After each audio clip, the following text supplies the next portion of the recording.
what the heck is a keyword? And how can you use TubeBuddy to help you with that? Well, check out this video if you're just starting out on YouTube and you want to leverage keywords to help increase the views on your videos. Here we go.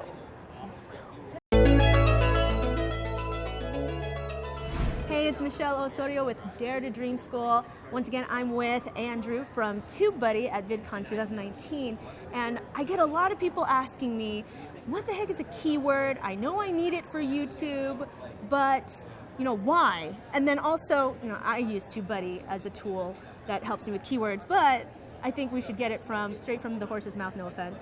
No worries.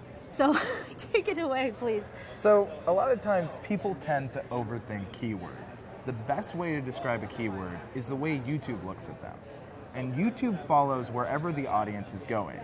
Keywords, in a very blatant term, are how YouTube uses to describe the video to send it to people looking for it. So if we're doing a video on what are keywords, for an example, I'll use this video, people are more likely to type in what are keywords than the common mistake I see, which is one word keywords, which are what. If I typed in what, how long would it be for me to find this video? It would take ages. So you want to use something called long descriptive keywords. So the way they work are, what are keywords? How can TubeBuddy help me with keywords? And again, the whole point is keywords. So keywords in themselves are used to describe whatever the video is about.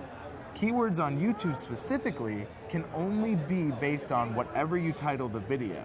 So before you ever look at keywords, they are dependent to what you title the video. Right, right. So if you tried to cheat and you tried to put, World Cup winner in your keywords, but that's not what the video is about, you're just trying to use that to make your video trend because that's what everybody's talking about. But the title says that this video is really, a dance video. Yes. That's not really going to help you out, is what you're saying. No, and YouTube doesn't want to mislead people. Like, we've all been clickbaited at some point in our life, and it's not a good feeling. So YouTube tries to eliminate that by seeing what the keywords are based on the title. And if you do have misleading titles and keywords, it can actually get you hurt on YouTube. Right, exactly. And you're not delivering the promise. And that's what clickbait is, by the way, if you haven't heard of that term, is where you write a description that gets somebody to watch the video, but you've actually tricked them. And the videos, that's not what it's about. And sometimes people write very provocative titles. And then, I'm leaving YouTube forever. And then they mean, I'm taking 2 days off from YouTube and I just wanted to be dramatic so you would click my video. And people get mad, when they see that. We see this every year. I'm quitting YouTube in 2019, but in 2 days it's 2020. It's like, you're not really quitting. I see that a lot, yeah. So don't clickbait. It's okay to think of sensational headlines if you're actually delivering that promise.